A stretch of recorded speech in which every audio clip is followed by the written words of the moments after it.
the development of inland navigation, the elimination of destructive floods, the prevention of soil erosion, the generation and distribution of electric power, the development of cheap fertilizer and promotion of better farming methods, the conservation of our forests, and the development of our natural resources. Now has begun the sweeping program of regional economic and social planning involving the entire Tennessee watershed. With the Muscle Shoals plants and the Wilson Dam as its hub, the first new TVA project completed was Norris Dam on the Clinch River, a colossal gray barrier of concrete. At the eastern end of the tranquil steel blue waters of Lake Wilson at Muscle Shoals on the Tennessee rose the Wheeler Dam.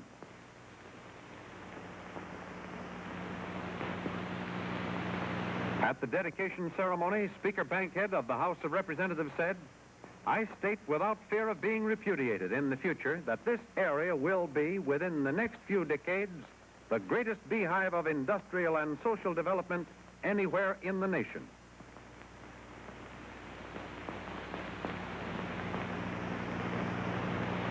Active construction work was started on the Pickwick Dam, also on the Tennessee, in January 1935. It will be completed late in 1938. Guntersville Dam, the fourth on the Tennessee River, begun late in 1935, is expected to be finished in 1938. Chickamauga Dam, the fifth on the Tennessee River, begun in 1935, is scheduled for completion in 1939. Hiwassee Dam on the Hiwassee River, a tributary of the Tennessee, begun in 1936, will probably be completed in 1940. 3 other dams on the Tennessee River have been proposed. The Tennessee Valley Authority has stated that the value of the dams themselves will last through the centuries, and that the Tennessee, Ohio, and Mississippi River navigation systems will include over 5,000 miles of channel in a climate that doesn't require closing down for winter.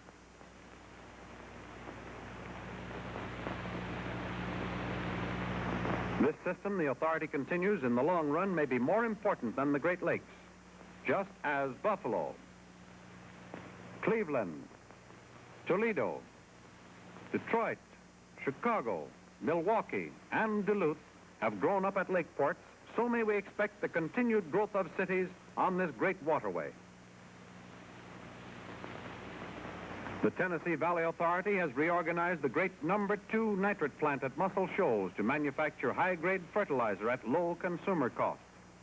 Nearly 8,000 southern farms are now using the new triple superphosphate fertilizer, produced in electric furnaces operated on power generated at Wilson Dam. The Tennessee Valley Authority predicts that this area is to witness an era of unprecedented industrial expansion. One of the country's largest electrometallurgical corporations has signed a 20-year contract with TVA for power at the plant they propose building at Muscle Shoals. Authorities predict this beginning definitely establishes Muscle Shoals as the electrochemical and electrometallurgical industry center of the United States. Many people in moderate circumstances have become independently wealthy by buying property close to industrial developments. For example, Chicago, Illinois, where huge profits were made by buying before mass operations and large plants, brought vast increases in population. For there, lakefront properties could be bought for hundreds of times less than they are worth today.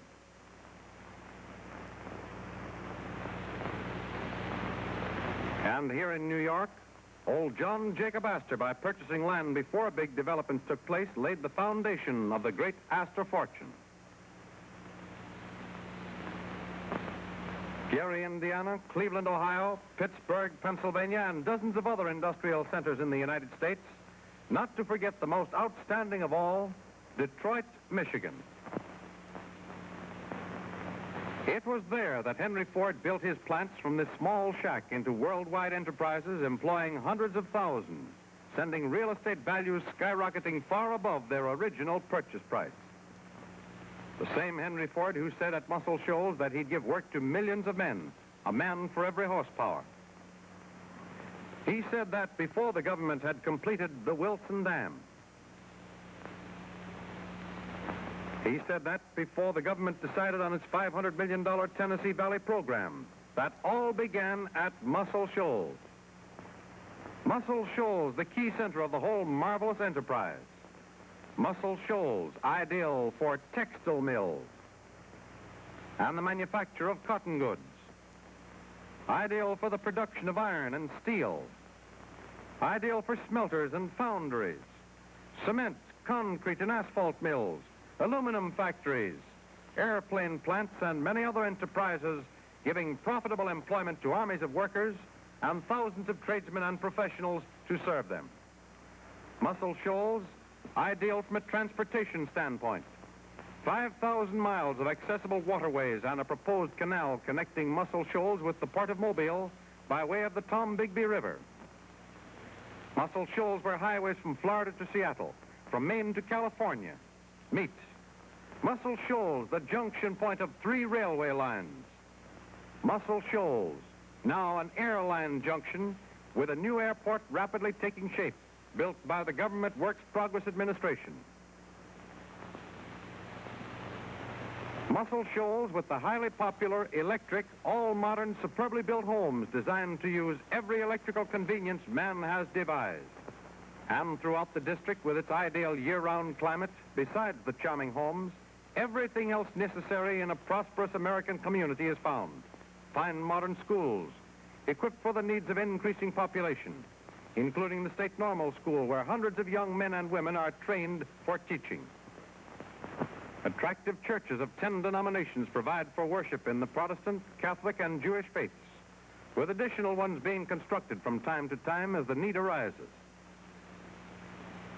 Although the health rating of the district is exceedingly high, hospitals are maintained with a full complement of doctors and nurses. Here, too, are business houses of many kinds, both wholesale and retail, a number of commercial and savings banks, large hotels with accommodations for hundreds of permanent and transient guests, theaters, and every conceivable enterprise necessary to life in a representative American city. With all of its energy and preparation for industrial growth, the Muscle Shoals district offers ideal facilities for recreation and enjoyment.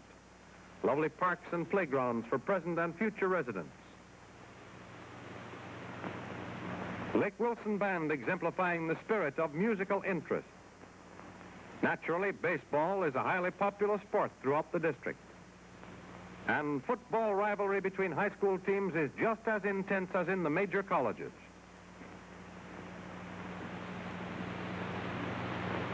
Skimming over Lake Wilson, one of the finest motorboat courses in the country, set between the shores of limestone palisades. Wherever there's such a body of water, you'll find ideal bathing and swimming accommodations. Boy, oh boy, you should have seen the size of the ones that got away. In Muscle Shoals Municipality, clear-sighted men and women have their opportunity. For Howell and Graves, city developers offer the public their desirably located properties in this coming industrial center.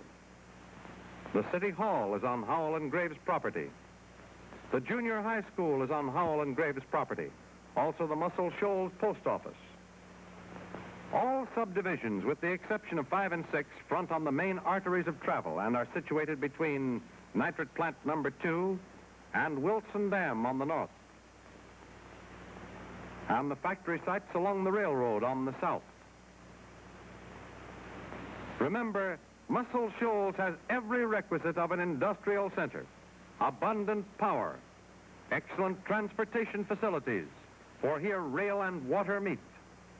Strategic center of population, ideal climatic and living conditions, and nearby sources of raw materials such as coal, iron, limestone, asphalt, potash, phosphate, manganese, copper, chromite, zinc, lead, and bauxite.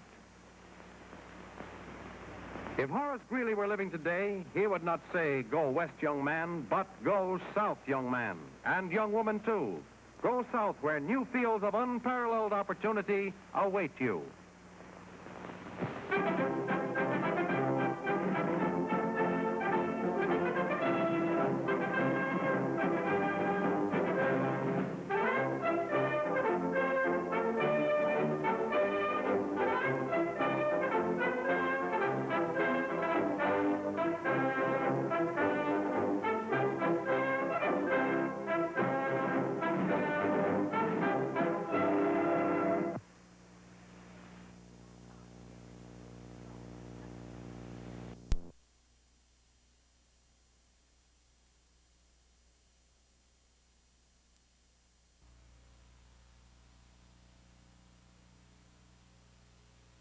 (1933) war die Wirtschaftskraft des Gebietes unter die Hälfte des amerikanischen The Durchschnittsgesunken. Tennessee Valley Authority was set up in 1933 by President Roosevelt.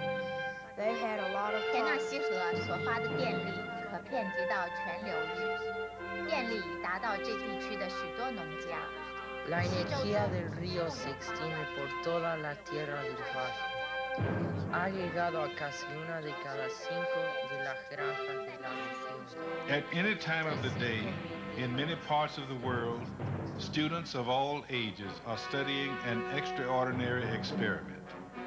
It was not conducted by Pasteur or Fermi or Edison, but by common men. And although it began more than 50 years ago, it is not yet finished. It is an experiment about people and resources, about life and living, human nature and Mother Nature.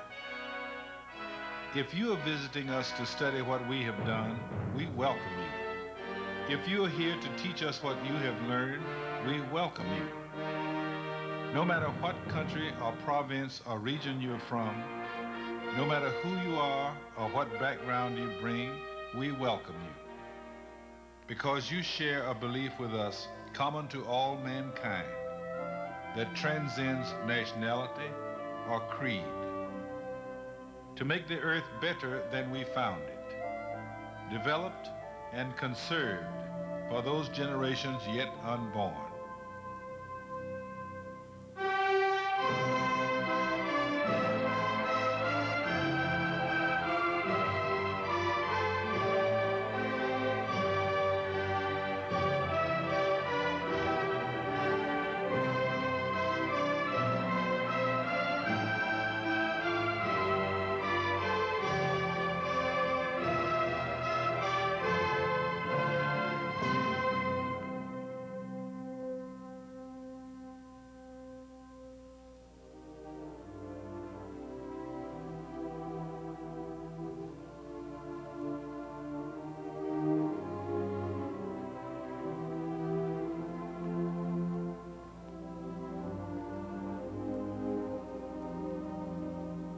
By the time Franklin Delano Roosevelt took the oath of office as President of the United States in 1933, the country's economy was in worse shape than it has ever been before or since. The banks were failing, and millions were unemployed as factories closed. Commerce at every level was at a standstill. And in the midst of this extreme man-made crisis, not even nature remained neutral. In this of all times, nature lashed back in response to decades of abuse and neglect. This great suffering encompassed all parts of America. The Dust Bowl in the Midwest, the jobless of the Northeast, the dispossessed farmers of the South. Each had a story of his own to tell. And as difficult as these problems would be to solve on a national scale, when concentrated in a single region, they seemed all the more insurmountable. No other region had as many problems and of such magnitude as the Tennessee Valley. At the same time, it was an America in miniature, comprising parts of 7 states, with its own culture and traditions, even its own dialect. The few factories built along the river were closed for the same reasons as elsewhere. But most of the people still lived on farms, and the theory was if you could grow your own food, at least you wouldn't go hungry. But row cropping had destroyed many of the valley's farms. The annual cycle of plowing, followed by the heavy spring rains and more plowing, had washed the productive topsoil away. And it seemed that every spring, the Tennessee overflowed her banks with more fury than the spring before. Per capita income was $168 a year.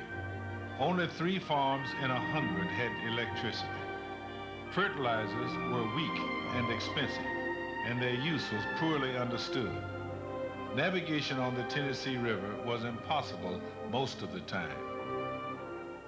Only 8 weeks after taking office, President Roosevelt recommended legislation to Congress that he and others hoped would help the region turn its economy around, develop the river as a single resource, and create a better life for the millions who lived there.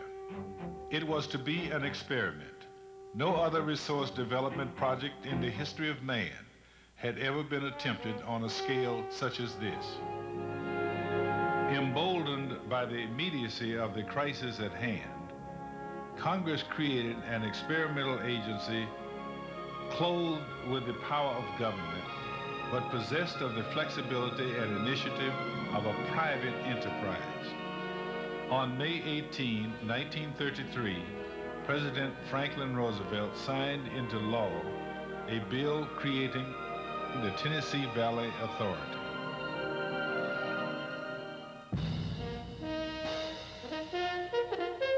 Within a few months after its creation, TVA started construction on Norris Dam, the first in a series of multi-purpose dams that would not only control flooding, but produce electric power and provide reliable navigation for commercial barge traffic.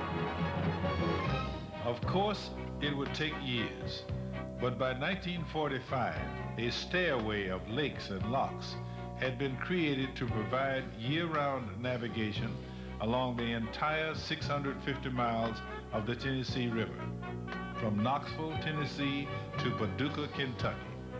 Since its creation, this system of reservoirs, locks, and dams has saved commercial shippers more than $1 billion in transportation costs, and more than $4 billion has been invested by the private sector in waterfront facilities all along the river. The results of the flood control system continue to come in. In a single flood season, in the spring of 1984, TVA's system of dams and reservoirs prevented nearly $1 billion of damage to the city of Chattanooga, Tennessee alone. As the reservoirs were being built, experiments began to control the runoff from eroded agricultural lands. Working with land-grant colleges, TVA invented the Test Demonstration Farm.